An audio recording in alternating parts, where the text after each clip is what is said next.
not a personal parking lot for these farmers. One of the suggestions is some of these rice farmers, they all have second and third lot. They can park behind the house, especially on the Corentyne. I have several discussions with the RPA President Brambridge, and he's also advocating and telling these rice farmers to not to do that. And I'm asking Dennis, who's the chairman for the works committee, he can also talk to these rice farmers, because the NDC can only serve notice. Some of them is not serving notice, but I don't know what authority the NDC have, if they have any such to serve the notice. So I'm asking you, the regional chairman, if you can roll to these three ministries. That was Gomen Harbajan as he highlighted his concerns before the RDC.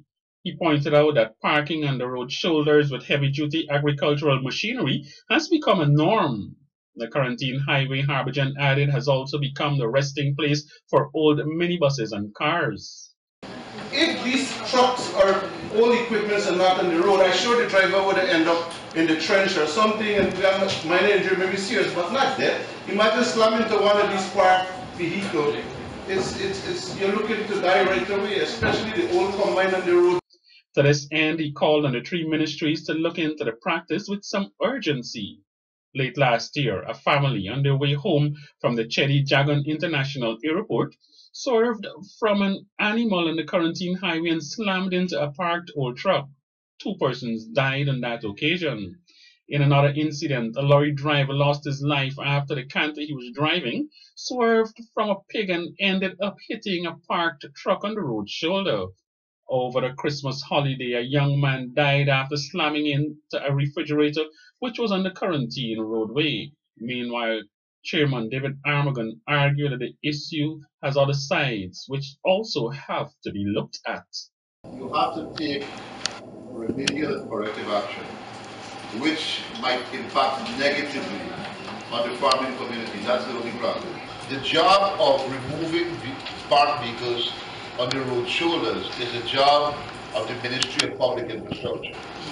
Right? It is not the NDC, because the NDC can only deal with illegal or occupation of their premises, which is lands belonging to the NDC. But this is part of the road shoulders, where people are parking their machines.